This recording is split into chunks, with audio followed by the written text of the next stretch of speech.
जय हिंद दोस्तों, मेरा नाम अंकित पटेल है। हाल ही में मेरा चयन मध्य प्रदेश पुलिस में सब इंस्पेक्टर के पद पर हुआ है और मेरी मध्य प्रदेश में 15वीं रैंक है। तो जैसा कि मेरा सिलेक्शन हुआ है, तो इस सिलेक्शन में सबसे इम्पॉर्टेंट स्टेज की मैं आज बात करने जा रहा हूँ। आपको लगेगा वो मेंस है या इंटरव्यू है या प्री है, ठीक है। तो ये तीनों स्टेज ही नहीं है। सबसे मेन इंपॉर्टेंट स्टेज कौन सी है जिसकी वजह से मेरा सिलेक्शन हुआ है या अन्य लोगों का सिलेक्शन हुआ है या अन्य लोगों का सिलेक्शन क्यों नहीं हो पाया है। 500 नंबर मेंस में होने के बाद, 460 नंबर होने के बाद, 455 नंबर होने के बाद भी वो मेंस में फाइनल लिस्ट में अपना नाम नहीं ला पाए। उसका एक ही रीज़न था, फिजिकल।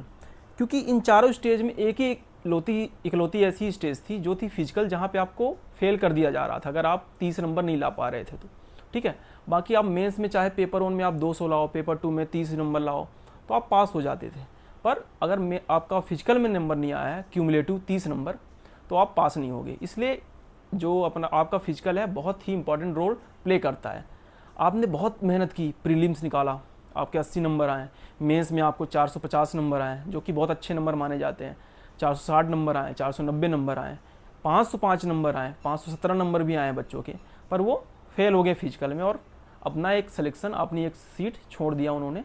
किस वजह से? क्योंकि सिलेक्शन में उनके फिजिकल में 30 नंबर नहीं आ पाए। तो फिजिकल एक बहुत ही इंपॉर्टेंट रोल प्ले करता है। तो आज मैं डिटेल में डिस्कस करूंगा फिजिकल की आप क्या स्ट्रेटेजी होनी चाहिए, कितने दिन पहले स्टार्ट कर देना चाहिए, जो प्रीवियस मेरिट आउट्स हो गए हैं बच्चे, या जो फाइनल लिस्ट से आउट हो गए हैं, या जो फिजिकल की वजह से आउट हो गए हैं, तो वो क्या करें फिजिकल के लिए स्पेशली कि उनका इस बार चयन हो पाए, क्योंकि इस बार 507 वैकेंसी अनाउंस कर दी गई है। तो पहले मैं बात करूंगा उनके लिए जो अभी स्टार्ट कर रहे हैं। तो आप अभी अपना पूरा फोकस प्रीलिम्स और मेंस को एक साथ करिए। सब्जेक्ट्स कुछ कॉमन है, जैसे हिस्ट्री है, पॉलिटी है, ज्योग्राफी है। ज्योग्राफी तो मेंस में नहीं आ रही है। मैथ्स है, कंप्यूटर है, साइंस एंड टेक है, जो कि करंट अफेयर्स वाला पार्ट है। जो पेपर 2 का पार्ट है वो करंट अफेयर्स से ही रिलेटेड पूछा गया था मेंस में, और वही सेम करंट अफेयर्स आपके उसमें भी पूछा जा रहा है प्रीलिम्स में भी। तो इन सब्जेक्ट्स को आप कॉमन तरीके से तैयार करो। बाकी बची हिंदी, इंग्लिश, वो आप स्पेशली पढ़ सकते हो। तो ये रही आप कैसे प्रीलिम्स और मेंस को साथ में लेके चल सकते हो, क्योंकि आपका मेन फोकस प्रीलिम्स निकालना होना चाहिए। अभी आपको फिजिकल में फोकस नहीं करना है। जैसे ही आपका प्रीलिम्स हो जाएगा, उसके दूसरे दिन से ही आपके अगर 70+ नंबर आ गए तो आपको फिजिकल के लिए लग जाना है। आपको मेंस की डेट की अनाउंसमेंट नहीं सोचनी है कि कब मेंस होगा, कैसे होगा, नहीं, आपको फिजिकल के लिए तुरंत लग जाना है। अब बात करते हैं जो मेरिट आउट हो गए हैं। तो मेरिट आउट हो गए हैं तो उनका कहीं ना कहीं या तो मेंस में नंबर कम रहा होगा, या कहीं ना कहीं उनका इंटरव्यू में कम नंबर रहा होगा, या फिजिकल में। तो मुझे जो लगता है कि फिजिकल में उनका नंबर कम था, क्योंकि 420 415 नंबर पे सिलेक्शन हुए हैं, 410 नंबर मेंस के टॉप गई है। तो मेंस में अच्छे खासे नंबर हैं, 70% निगेटिव मार्किंग में बहुत अच्छे नंबर होते हैं। आपका सिलेक्शन इस वजह से नहीं हुआ कि आपने 60+ फिजिकल नहीं मारा है। अगर आपने 60 का फिजिकल मार देता, आपका सिलेक्शन डन था, भले ही में आपको इंटरव्यू में एवरेज मार्क्स 20 या 25 मार्क्स ही क्यों ना मिले हो। तो इसलिए फिजिकल जो है बहुत ही इंपॉर्टेंट रोल प्ले करता है। तो अब तीसरे कैटेगरी के जो बच्चे हैं उनकी बात कर लेते हैं जो फेल हो गए फिजिकल में। क्योंकि वो कुछ ऐसे बच्चे थे जिनका शरीर अच्छा था, 6 फीट के थे, वो सोचे कि हम शॉर्ट पुट में ही पूरे नंबर ले लेंगे। पर पता चला शॉर्ट पुट वहाँ पे उनका 28 फीट ही गिरा, उनके 28 नंबर ही आए, और 2 इवेंट में उनके 0 हो गए, तो उनके 30 हो ही नहीं पाए। एक अपने बीच के दोस्त हैं रीवा के ही, उनके 29 नंबर ही बने थे, जबकि उनके मेंस में शायद 464 नंबर थे। तो ये कंडीशन आ सकती है आपके साथ भी। तो अभी आपको क्या करना है, जो मेरिट आउट हो गए हैं और जो फिजिकल आउट हो गए हैं, इन दोनों को ग्राउंड जाना है, पुशअप लगाने हैं डेली, कम से कम 10 से स्टार्ट करो, 10 पुशअप। दूसरे हफ्ते आप 20 पहुंचो, तीसरे हफ्ते 25 पहुंचो, फिर 30 पहुंचो, 40, 50, आप 50 तक पुशअप लगाओ सेट मार के, 20 का एक सेट, 20 का एक सेट, 20 का एक सेट। ऐसे करके आप 2 महीने में बहुत अच्छा आप अपना क्या बोलते हैं सीना बना लोगे, अपने बाजुओं में ताकत ला लोगे। तो आपका गोला शॉट पुट अल्टीमेटली बहुत अच्छा जाएगा। आप चिनअप मारो थोड़ा सा, ठीक है। अब बात कर लेते हैं कि और क्या करना चाहिए रनिंग के लिए। आप जॉगिंग करो, सब्जी लेने जाओ तो थोड़ा सा जॉगिंग करते हुए जाओ। मैंने 6 महीने साइकिल चलाई है, जो यहाँ पे इंदौर वाले हैं उनको पता होगा, माई बाइक करके आती है। जबकि मेरे पास गाड़ी भी थी, बाइक भी थी दोस्तों की। उन्होंने बोला भी कि बाइक ले लो, अच्छी रहेगी, या तुम खरीद लो या हमारी ले लो। पर मैंने बोला नहीं, इससे शरीर भी सही रहेगा। मेरा एक दोस्त था विनाश द्विवेदी, उसने बोला था कि साइकिल से तुम्हारा जो लेग है वो अच्छा रहेगा, लॉन्ग जंप अच्छी जाएगी, तुम्हारी इंजरी के चांसेस कम होंगे, क्योंकि तुम्हारा पैर वैसे भी एक्टिव हो रहा है। तो मैं लाइब्रेरी भी जाता था, साइकिल से जाता था, फिर दोनों टाइम ग्राउंड जाना साइकिल से जाता था मैं। तो साइकिल बहुत ही मददगार साबित होती है। तो आप साइकिलिंग कर सकते हो, या आप जॉगिंग करते हो, सब्जी लेने जाओ, थोड़ा सा 2-4 किलोमीटर चलो डेली, चलना ही पड़ेगा आपको। अब लोग सोचते हैं अगर मैं ये करूँगा तो पढ़ाई मेरी कंप्रोमाइज़ होगी, ऐसा नहीं होता है। मैंने पिछले वीडियोज़ में भी बात करी है कि अगर आप फिजिकली एक्टिव रहोगे तो आपका मेंटल स्टेमिना, मेंटल स्ट्रेंथ भी बहुत ज़्यादा अच्छे से काम करता है और बहुत ज़्यादा मेंटली स्ट्रांग होते हो। तो आप ये कर सकते हो। रही बात लॉन्ग जंप की, तो आप लेग्स की कुछ एक्सरसाइज आती हैं, वो एक्सरसाइज करते रहो आप, ठीक है। 2-4 एक्सरसाइज है चंबल फिजिकल एकेडमी के उस पर डली हुई है कि लॉन्ग जंप बढ़ाने के लिए कौन कौन सी एक्सरसाइज होती है, 4-5 है। मैं टेलीग्राम पे उसका वीडियो डाल दूंगा, पिन कर दूंगा, वहाँ से आप देख लीजिएगा। बस ये 3 चीज़ें करनी है आपको, मुश्किल से 1-1.5 घंटे डेली देने हैं। जिम वगैरह जाने की कोई ज़रूरत नहीं है, आप नॉर्मली भी कर सकते हो। इतना तो अपनी बॉडी के लिए देना चाहिए यार, है ना। अपनी बॉडी से आप जितना प्यार करोगे उतना ज़्यादा आपके लिए फ़ायदेमंद होगी, है ना। आप थोड़ी, मैंने एक इंटरव्यू में बताया कि आप लगने चाहिए कि आप फौजी बन रहे हो, आप पुलिस वाला बनने जा रहे हो। तो ये सारी चीज़ें आपको करनी है। फिर आ जाते हैं कि अब इंडिविजुअली जो रनिंग की स्ट्रेटजी क्या होनी चाहिए, कैसे डाइट होना चाहिए, क्या होना चाहिए। तो मैं पहले रनिंग को लाऊंगा क्योंकि रनिंग मेरी वीक थी। मैंने 2023 का फिजिकल दिया था, वहाँ पे मेरे 56 का फिजिकल बना था, जबकि मैंने कुछ नहीं किया था। मेरा लॉन्ग जंप और शॉर्ट पुट ठीक था क्योंकि स्ट्रेंथ में जिम वगैरह करता था, तो मेरी स्ट्रेंथ अच्छी खासी थी। बस रनिंग मेरी बहुत ही वीक पॉइंट थी क्योंकि मैंने करी नहीं थी, इसलिए वीक पॉइंट वो बन गई थी। तो मैंने क्या करा कि चंबल फिजिकल एकेडमी मैंने ज्वाइन कर ली थी 1 दिसंबर से। तो पहले टाइमिंग मेरी आई थी शायद 2:57 ऐसे आई थी, क्योंकि मैं फिजिकली एक्टिव था। पर जब आपकी 3 मिनट के अंदर टाइमिंग आ जाती है, उसके बाद 2 सेकंड कम करने में आपको 15-15, 20-20 दिन लगते हैं। फिर दूसरी टाइमिंग मेरी 2:42 आई। तो 2:57 से 2:42 तक का सफ़र ऐसा था कि इंजरी में गया है वो। 1.5 महीने मेरे इंजरी में गए हैं। पहले मेरे ग्रॉइन पेन हुआ, ठीक है, ग्रॉइन पेन के बाद एंकल पेन हुआ, एंकल पेन के बाद सिन पेन तो नहीं हुआ क्योंकि मैंने अच्छा जूता यूज़ किया था। तो आपको रनिंग के लिए एक अच्छा जूता लेना है। मैंने एसिक्स का लिया था जेल पल्स 16, आप देख सकते हो, ओरिजिनल था वो। बाकी फर्स्ट कॉपी भी सूझ आते हैं, आप वो चेक कर सकते हो एक बार, ठीक है। अच्छी जगह से लेना। तो आप ये कर सकते हो। अभी सर ने हमारे सर ने खोला है शायद चंबल किक्स करके, तो वहाँ से आप कृष्णा किक्स कर से, तो वहाँ से आप ले सकते हो, जेन्युइन प्रोडक्ट मिलेगा वहाँ पे, वहाँ से आप बात कर सकते हो, ठीक है। तो शूज़, आप शूज़ लेके ही ग्राउंड जाओ, बिना शूज़ के जाओगे सिन पेन होगा, और सिन पेन नहीं सही होता है। बहुत सारे लोगों का सिन पेन हुआ था, 1 महीने में फिजिकल नहीं बन पाता है। तो आप शूज़ लेके जाओ। आप जो मैंने ये सारी चीज़ें बताई, साइकिलिंग कर सकते हो, जॉगिंग कर सकते हो, ये सारी चीज़ें करो। और रनिंग के लिए आप प्रॉपर डाइट फॉलो करो। डाइट में क्या होना चाहिए, फ्रूट्स होने चाहिए, लिक्विड होना चाहिए, और मौसम्मी का जूस होता है, वो आपको लैक्टिक एसिड जो होती है, लैक्टिक एसिड, उसके लिए बहुत अच्छा होता है। तो आप मौसम्मी का जूस पी सकते हो, ऑरेंज का जूस पी सकते हो, ऑरेंज खा सकते हो, मौसम्मी खा सकते हो, और चने वगैरह नॉर्मल डाइट, बादाम वगैरह ये सब तो आपको लेनी है। गर्मियों में थोड़ा कम क्वांटिटी कर देना है। हाँ, सबसे इंपॉर्टेंट है खजूर। खजूर बहुत इंस्टेंट एनर्जी देता है, तो ये आपको खाना है। जितनी आपकी हिम्मत हो, जितनी आपको अच्छा लगे, वो उतना आप खा सकते हो। अगर इतनी भी नॉर्मल डाइट आपने रख ली, पर दोनों टाइम खा रहे हो आप, एग्स खा सकते हो आप, जो मीट खा सकते हैं, जो खाते हैं चिकन वगैरह, ठीक है। पर आप लाइट रखो अपनी बॉडी को, तो वेज में ही थोड़ा अच्छा एक्सप्लोर कर सकते हो आप। तो ये होगा डाइट प्लान। अब आपको ग्राउंड पे क्या करना है, शुरू ही आपको स्टार्ट नहीं कर देना फास्ट रनिंग, आपको स्लो रनिंग करनी है। आपको पहले जॉगिंग करनी है 2-4 राउंड, वार्म अप करना है। जब बॉडी गर्म हो जाए, फिर आपको ड्रिल्स करनी है, ABC ड्रिल्स होती हैं। ABC का फुल फॉर्म होता है कि एजिलिटी, बैलेंस और कोऑर्डिनेशन। मतलब आपका हैंड का, आपके बॉडी का, आपका माइंड का, मसल माइंड कनेक्शन, ये सारा बिल्ड होता है ABC ड्रिल्स से। ड्रिल्स की भी मैं लिंक्स पिन कर दूंगा। बाकी आप कोई, आपके पास आसपास एकेडमी हो, खासकर जो रिपीटर्स हैं, जो मेरिट आउट हुए हैं या जो फिजिकल आउट हुए हैं, उनको तो करना ही अभी से स्टार्ट कर देना है। आपको 4 महीने लग जाएंगे फिजिकल की तैयारी करने के लिए, और आपने जहाँ 60 का फिजिकल मार दिया तो आपका सिलेक्शन तय है, कोई बाहर नहीं कर सकता है आपको, ठीक है। तो ये करिए, रनिंग के लिए सिर्फ इतना ही करना है। फिर जब अब आपका 1-1.5 महीने में स्टेमिना बिल्ड हो गया, आप 10-12 राउंड लगाने लगे हो, फिर आपको जो रिपीटेशन वर्कआउट होते हैं वो स्टार्ट करने हैं, ठीक है। 2:40 का लगा रहे हो आप, 3:40 का लगा रहे हो, 5:40 का लगा रहे हो। और रिपीटेशन वर्कआउट में क्या होना चाहिए, हर बार आपकी टाइमिंग कम होनी चाहिए और डिस्टेंस बढ़नी चाहिए। सपोज मैंने 2:40 में क्या मारा है कि 600 मीटर मारा है, तो अगले 2:40 में मेरे 650 मीटर होने चाहिए, फिर अगले 2:40 मेरे 700 मीटर होने चाहिए। तो आपकी बॉडी थक रही है, लेकिन आप स्पीड बढ़ा रहे हो, आप अपना इंड्योरेंस बढ़ा रहे हो, तो इससे आपकी जो टाइमिंग होगी अल्टीमेटली आपकी कम हो जाएगी। तो ऐसे करके मेरी टाइमिंग 2:42 हुई, फिर मेरी 2:32 हुई, फिर तीसरी टाइमिंग मेरी 2:27 हुई। फिर मैंने चंबल जो फिजिकल एकेडमी था और MPSI का जो बैच चल रहा था पूरे अटल ग्राउंड में, तो सबसे बेस्ट मैंने टाइमिंग मारी थी अटल ग्राउंड में 2:23 की।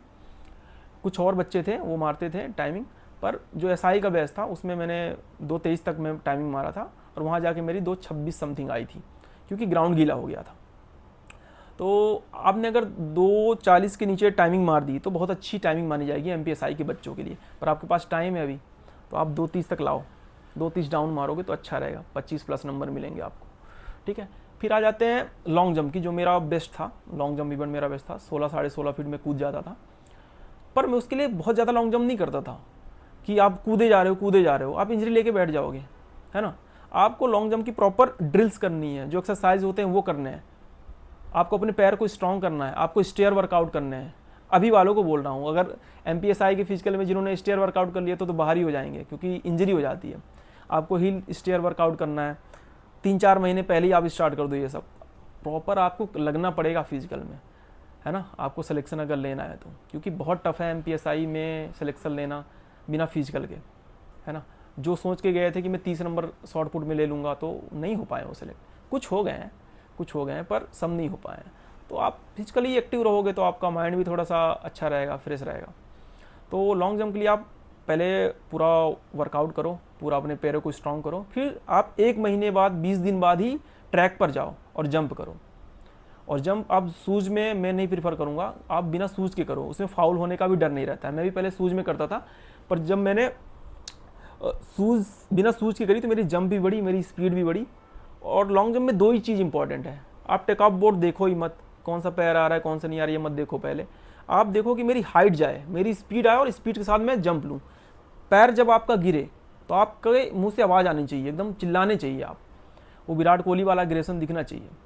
तो RCB की आज जर्सी भी मैंने पहनी है, तो विराट कोहली से मैंने सीखा है अग्रेशन आप कैसे दिखा सकते हो, जब आप शॉर्ट पुट फेंक रहे हो उसमें भी अग्रेशन दिखाओ, एकदम चिल्लाओ, जो आपका दुश्मन हो, जिससे आपको एकदम लगता हो, किसी ने आपको रिश्तेदार ने कभी बोला तेरा कुछ नहीं हो पाएगा, किसी ने आपको धोखा दिया हो, तो उनका आप नाम लेके एकदम खूब तेज़ी से आप आवाज़ निकालोगे ना, तो आपका 1-1.5 फीट शॉर्ट पुट आगे जाएगा, आपकी जंप भी आगे बढ़ेगी।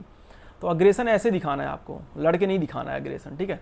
अग्रेशन ऑन फील्ड दिखाना है, अग्रेशन इन गेम दिखाना है, अग्रेशन इन इवेंट दिखाना है। और रनिंग में भी जब आपके लास्ट के 100-200 मीटर बचते हैं ना, उसी 200 मीटर में ही रनिंग खिंचती है, उसमें भी आपको अग्रेशन दिखाना है और एकदम हाथ पैर पूरे खोल के एकदम दौड़ना है। तो अग्रेशन यहाँ पे काम आता है, ठीक है। ये रही बात लॉन्ग जंप की। मैं उतना ही बताऊंगा जितना आपको करना है, आपको ज़्यादा एथलीट बनने की जरूरत नहीं है, बस धीरे धीरे कंसिस्टेंसी मेंटेन करो, आप एक डिसिप्लिन रूटीन फॉलो करो, उस पर निरंतर प्रयास करो, और निरंतर किसी कोच के गाइडेंस में, सीनियर के गाइडेंस में, कोई सिलेक्टेड उस कैंडिडेट्स के गाइडेंस में आप उस पर काम करो, आपका निश्चित ही बहुत अच्छा परफॉर्मेंस निकलेगा फिजिकल में। फिर आ जाते हैं शॉर्ट पुट में। शॉर्ट पुट मैं कितना भी कोशिश कर लेता, मेरा 26 फीट से ऊपर नहीं जाता था, क्योंकि मेरी रनिंग अच्छी आ गई थी। तीनों इवेंट सबके अच्छे नहीं हो सकते हैं, पर शॉर्ट पुट फ्री के नंबर है। आपने अगर अभी से पुशअप मारना स्टार्ट कर दिया, अच्छा डाइट बनाना वगैरह खा रहे हो, अच्छा खजूर वगैरह खा रहे हो, बादाम वगैरह, और प्रॉपर डंबल्स वगैरह मार रहे हो, और सेम वेट की आप प्रैक्टिस कर रहे हो, आप बाइसेप कर्ल्स लगा रहे हो, ये सब कर रहे हो, आप डंबल खरीद सकते हो, लगा सकते हो, तो आपका अच्छा जाएगा। कुछ लोग का जेनेटिकली अच्छा जाता है, हमारे यहाँ कुछ हैं सीधी में भैया लोग हैं, एक धानंद भैया हैं, उन्होंने तो 92 का फिजिकल मारा था, 35 फीट शॉर्ट पुट फेंक देते हैं। सौरभ भैया भी हैं, तो इनका ये जेनेटिकली बहुत स्ट्रॉन्ग है ना। हमारे सीधी ज़िले में बहुत ही अच्छा जेनेटिक्स पाया जाता है, जैसे भिंड मुरैना में, तो ये रेत में दौड़ते हैं, तो इनकी स्पीड वैसे भी तेज़ होती है, पर सब ऐसे नहीं होते हैं। तो आपको क्या करना है, ध्यान देना है, अपने ऊपर ध्यान देना है, और आपकी जितनी कैपेसिटी है उस हिसाब से काम करना है, डाइट अच्छी लेनी है, और शॉर्ट पुट फ्री के नंबर हैं। मेंस में आप पढ़ोगे, अगर 15-20 दिन पढ़ोगे, तब जाके आपके 4-5 क्वेश्चन और एक्स्ट्रा सही होंगे, तब जाके आके 15 नंबर बढ़ेंगे। अगर शॉर्ट पुट आपका 15-20 फीट जा रहा है तो आपके 10-12 नंबर बनेंगे। अगर आपने 28-29 फीट फेंक दिया तो आपका 28 नंबर बढ़ेंगे। तो नंबर बहुत अच्छे मिलते हैं शॉर्ट पुट में। तो ये तीनों इवेंट की स्ट्रेटजी थी। आप सिर्फ इतना ही करो, खासकर रिपीटर्स और मेरिट आउट्स तो आपको लग ही जाना है फिजिकल में, आपके पास टाइम नहीं है। बहुत हुआ तो आपका मेंस वगैरह, फिजिकल वगैरह मार्च अप्रैल तक हो जाना है, आपके पास नहीं टाइम है। आप अभी 2-3 महीने प्रीलिम में लग जाओगे, फिर 3-4 महीने ही बचेंगे आपके पास। तो थोड़ा थोड़ा स्टार्ट कर दो आप। मैं नहीं बोल रहा हूँ कि अभी से ऐसे ही स्टार्ट कर दो कि 10-12 राउंड लगाने लग जाओ, लॉन्ग जंप की पूरी एक्सरसाइज करने लग जाओ, लॉन्ग जंप करने लग जाओ, पर थोड़ा थोड़ा बॉडी को एक्टिव करो, क्योंकि आपने एक्सपीरियंस ले लिया है कि फिजिकल में क्या होता है और कितना एफर्ट चाहिए। आप ये सारी चीज़ें कर सकते हो। अब आ जाते हैं कि ये सब करने के लिए आपको क्या करना पड़ेगा। आपको सुबह उठना पड़ेगा। मैं क्या करता था कि सुबह हमारा फर्स्ट ग्रुप बन गया था, फर्स्ट ग्रुप सेकंड ग्रुप, जब मैं कांस्टेबल की तैयारी करता था फिजिकल की। मुझे पता लग गया था सेम फिजिकल है, तो मेरा टारगेट एसआई ही था, पर मैंने कांस्टेबल में फिजिकल की तैयारी इसलिए करी कि चलो जॉब भी हो जाएगी, सिक्योरिटी भी हो जाएगी और फिजिकल भी अच्छा बन जाएगा। तो मैंने क्या करता था, मैं 4:30 बजे हमारा फर्स्ट ग्रुप, 1 महीने बाद फर्स्ट ग्रुप में मैं चला गया था, रनिंग अच्छी हो गई थी 240 राउंड। तो फर्स्ट ग्रुप को सर 4:30 बजे बुलाते थे और 6:30 7 तक हम फ्री हो जाते थे, 7:30 8 तक हम गोला फेंक के घर आ जाते थे। तो हमें 4:30 बजे जाना होता, मतलब हमें 3:50 3:40 उठना है, फ्रेश होना है। और अगर आप अलार्म लगा के उठ रहे हो तो फिर दिक्कत है, आपके दिमाग में अलार्म सेट हो जाना चाहिए, ठीक है। अलार्म लगा के उठ सकते हो कुछ दिन तक, पर दिमाग में अलार्म लग जाना चाहिए। अगर आपने शूज पहन लिया है या बेड से आप उठ गए हो, अगर आपने ऐसा नहीं कहा अपने आप को अरे 5 मिनट और 5 मिनट और, अगर ऐसा नहीं कहा है तो आप जरूर ग्राउंड पहुंच जाओगे। मैंने हार्डली 1-2 दिन ही ग्राउंड मिस किया होगा कि चलो आज नहीं चलते हैं, पर अगर मैं उठ जाता था मैं ग्राउंड जरूर जाता था, चाहे बुखार हो चाहे कुछ भी हो, जाके 2-4 राउंड जॉगिंग कराता था, बुखार भी सही हो जाती थी। हाँ, ये है कि बॉडी के हिसाब से ही चलना है, एक्स्ट्रा एफर्ट्स नहीं मारने कि इंजरी हो जाए। इंजरी से बहुत ज़्यादा बचना है आपको, बहुत ज़्यादा। अच्छे सूज लेने हैं, मैं बार बार इसलिए बोल रहा हूँ अच्छे सूज लो आप, ठीक है। हाँ, कैल्शियम की टेबलेट्स ज़रूर लेना आप, मल्टीविटामिन ज़रूर लेना। फिश ऑयल टेबलेट्स आती हैं वो आप ले सकते हो, मैं लेता था फिश ऑयल टेबलेट्स, क्योंकि अपन 7-8 साल से पढ़ाई कर रहे हैं ना, गांव से कांटेक्ट नहीं है, पूरी मिलावटी चीज़ें मिल रही हैं सब, तो थोड़ा सा लेना पड़ेगा, सप्लीमेंट्स लेना पड़ेगा। कुछ लोग नहीं लेते हैं, पर लोगे तो सही रहेगा। फिर आ जाते हैं कि इसके बाद आपको क्या चाहिए, डिसिप्लिन चाहिए। दूसरी रिक्वायरमेंट डिसिप्लिन है ना। आप ग्राउंड में अच्छे दोस्त बनाओ, अच्छे दोस्त रहेंगे, अच्छा बॉन्ड रहेगा, आपको कॉल करेगा, फिर आप ग्राउंड जाओगे, आपको अच्छा लगेगा थोड़ा सा, पढ़ाई के बाद भी आप कुछ कर रहे हो। तो एफर्ट्स तो मानने पड़ेंगे, एफर्ट्स मांगेगा, ये डिसिप्लिन मांगेगा, डेडिकेशन मांगेगा, कंसिस्टेंसी मांगेगा, निरंतरता आपको प्रयास करना पड़ेगा इसके लिए, ये सारी चीज़ें डिमांड करेगा। अब थोड़ा सा लास्ट में मैं कुछ बातें बताऊंगा कि अभी मैं मेडिकली फिट हूँ और मेरा मेडिकल हो गया है, जबलपुर में था मेरा मेडिकल, डॉक्यूमेंट वेरिफिकेशन भी हो गया है, बस जॉइनिंग लेटर का वेट कर रहा हूँ मैं। तो कुछ दिनों में एकेडमी चले जाएंगे अपन, है ना। तो ये प्रोसेस अक्टूबर में स्टार्ट हुई थी, सितंबर अक्टूबर में, अब जाके अगस्त में हम एकेडमी चले जाएंगे, अगले जून जुलाई में हम पास आउट हो जाएंगे।